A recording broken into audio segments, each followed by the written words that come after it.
अस्सलामुअलैकुम, welcome to crime stories. This is Rabia Shahid. नाजरीन, ईद के पहले दिन मंडी बहाउद्दीन के इलाके मलकवाल से एक बच्ची लापता होती है, लेकिन अगले ही रोज़ उसकी लाश गन्ने के खेत से मिल भी जाती है। उस बच्ची को कत्ल किसने किया, इस बारे में जानते हैं आमिर मजीद साहब से। अस्सलामुअलैकुम सर। वालेकुम अस्सलाम। Welcome to crime stories. बहुत शुक्रिया। आमिर साहब, क्या स्टोरी है? एक मासूम बच्ची को, वो भी ईद के रोज़, किसने कत्ल कर दिया? जी बिल्कुल राबिया, ईद के पहले दिन जब पूरे पाकिस्तान में खुशियां मनाई जा रही थी, कुर्बानी की जा रही थी, इसी दौरान दोपहर 3 बजे का वक्त था जब ये बच्ची लापता हुई। अच्छा, ये बच्ची लापता हुई 3 बजे, लेकिन पुलिस को इन्फॉर्म किया गया 11 बजे।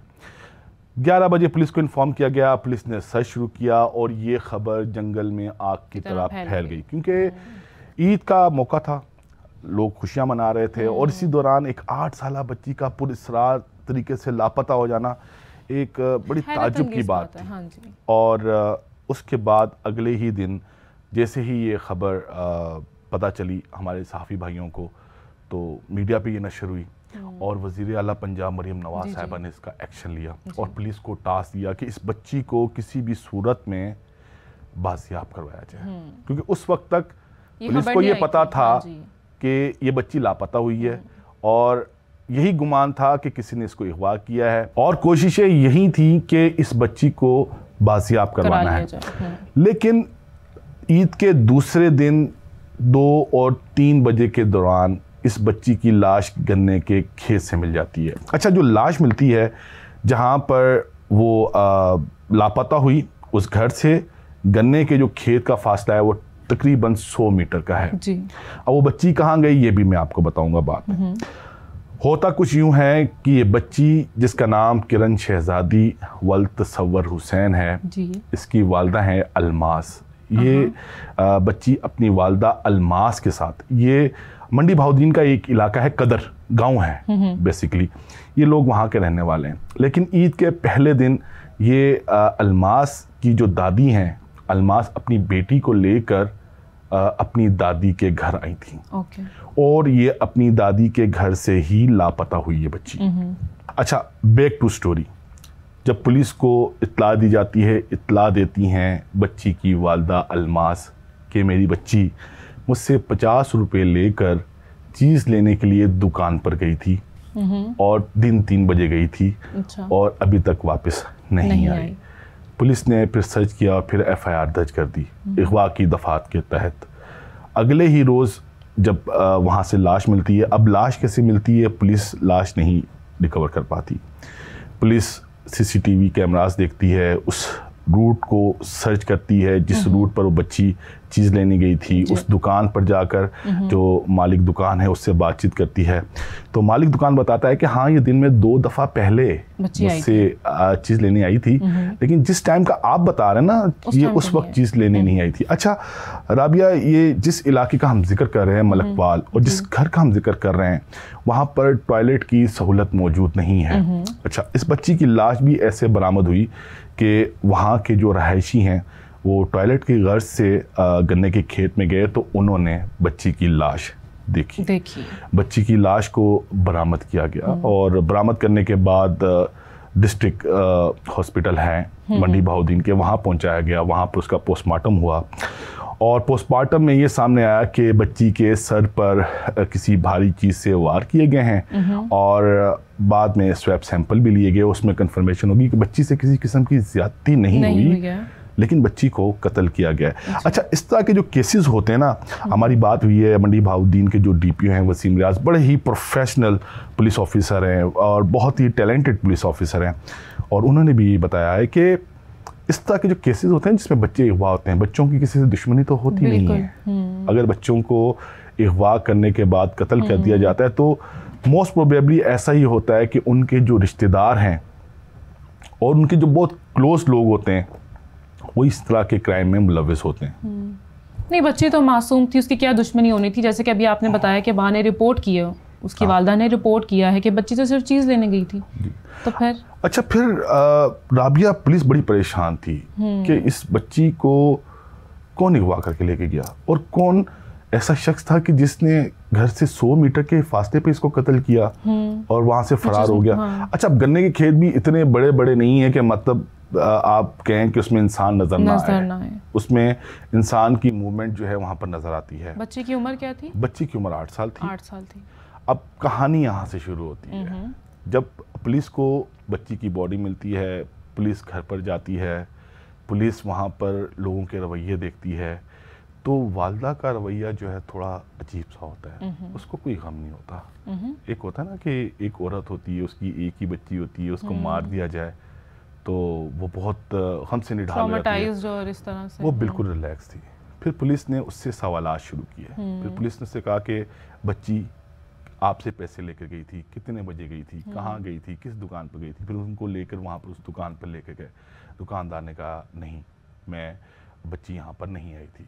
फिर दिन में एक दफ़ा बच्ची अपनी वालदा के साथ दुकान पर चीज़ लेने के लिए गई थी। उसमें उसने जो कपड़े पहने हुए थे वो कुछ और थे।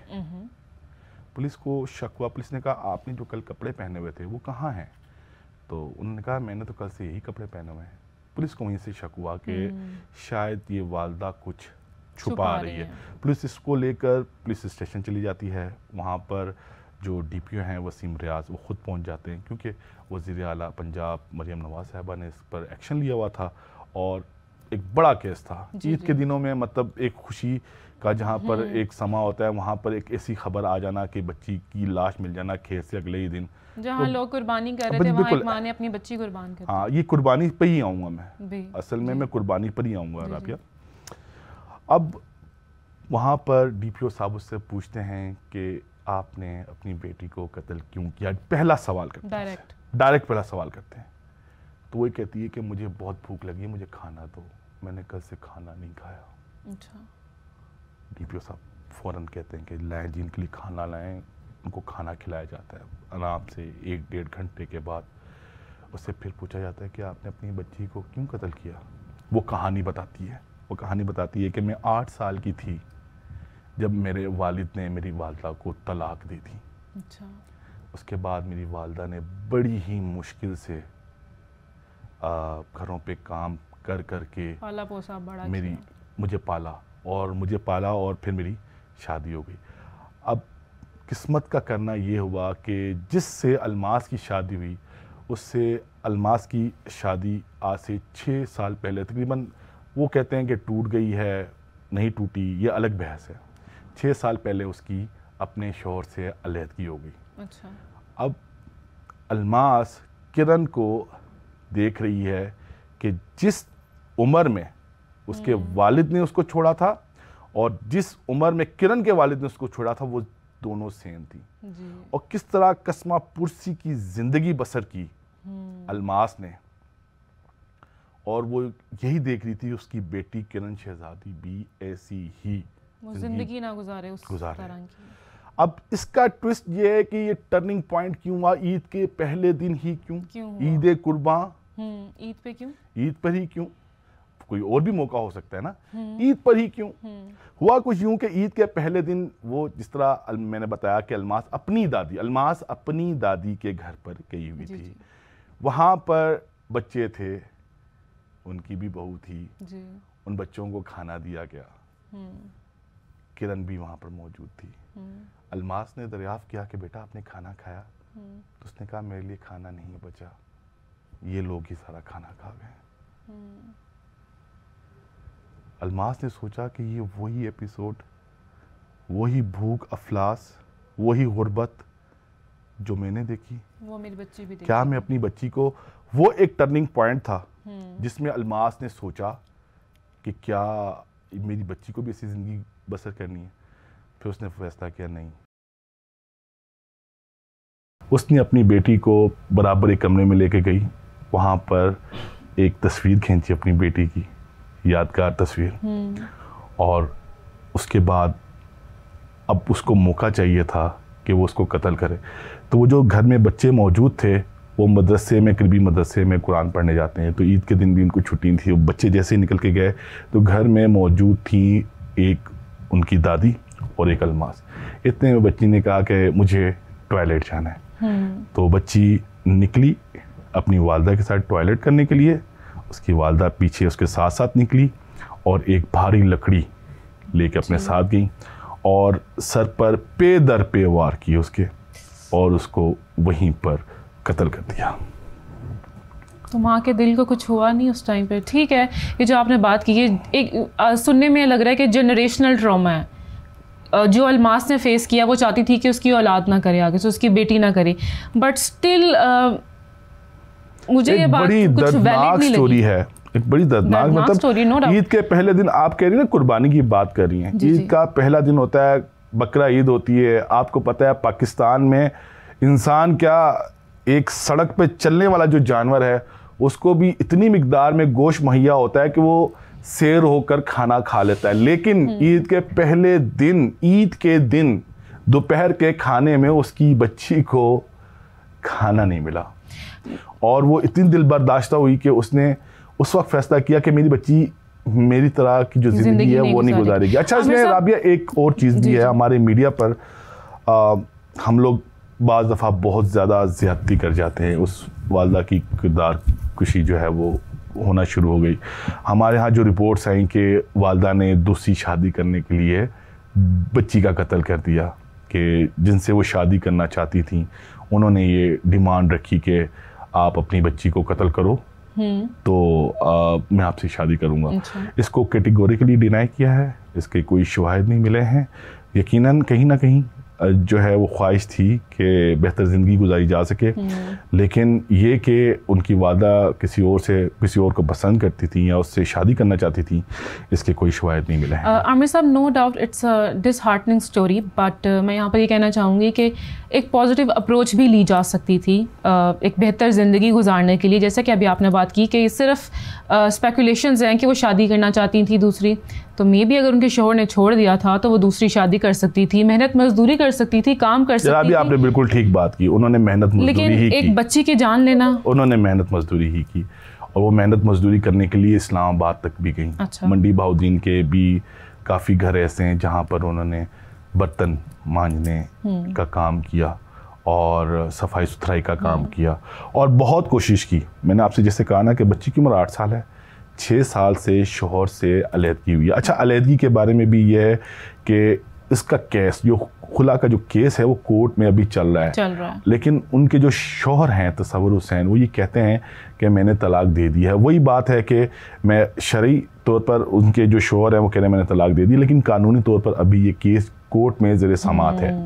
बच्ची की उम्र 8 साल है, 6 साल से अलहदगी हुई है। 6 साल से अलमास लोगों के घरों में काम कर रही है, कोशिश कर रही है, अपनी बच्ची को पढ़ाने की भी कोशिश कर रही है, उसको अच्छा खिलाने पिलाने की भी कोशिश कर रही है, लेकिन वो अपनी इस कोशिश में कामयाब नहीं हो पा रही। और वो मैं जिस आपको बताया ना कि नजर आया, उसको उस दिन वे आउट नजर ही नहीं आया ना, कि मतलब 6 साल से मैं कोशिश कर रही हूँ, आगे मैं कैसे कितनी कोशिश कर सकती हूँ कि मैं जो है अपनी बच्ची का बेहतर मुस्तकबिल बना सकूँ। जब उसको आगे से अंधेरा नजर आया तो उसने ये इंतहाई कदम उठाया। I think there is a message in the story as well कि पॉजिटिव अप्रोच की तरफ जाना चाहिए आपको। नो डाउट अलमास को अगर कोई ऑप्शन नज़र नहीं आई तो हमारे इर्द गिर्द जो लोग हैं, खुदा ना खास्ता किसी को रोज़ी रोटी के मसाइल हैं तो उन्हें थोड़ा सा ठंडे दिमाग से सोचना चाहिए। आप क्या मैसेज देना चाहेंगे? हाँ राबिया, मैं ये मैसेज देना चाहता हूँ कि हम मुसलमान हैं, बिल्कुल, और ईद कुर्बान है और हम लोग कुर्बानी करते हैं और हम इसी जज्बे के साथ करते हैं कि सुन्नत इब्राहीमी है उसको पूरा करते हैं, अल्लाह ताला की खुशनुदी के लिए करते हैं। और इस कुर्बानी का जो मकसद है कि वो लोग जिन्होंने कुर्बानी नहीं की या जिन्होंने सालों साल गोश्त नहीं खाया उनको मुहैया किया जाए, उनको मुहैया किया जाए।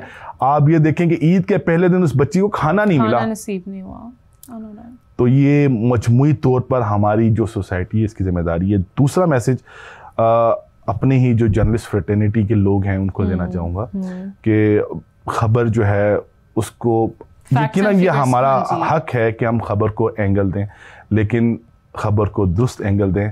हम अपनी बोटी के चक्कर में किसी बकरे को पूरा ज़िबा ना कर दें और किसी की किरदार कशी भी नहीं करनी चाहिए। बहुत शुक्रिया आमिर साहब, आपने ये स्टोरी हमारे साथ शेयर की और आप सबसे मुलाकात होगी नेक्स्ट स्टोरी में। तब तक के लिए अल्लाह हाफ़िज़।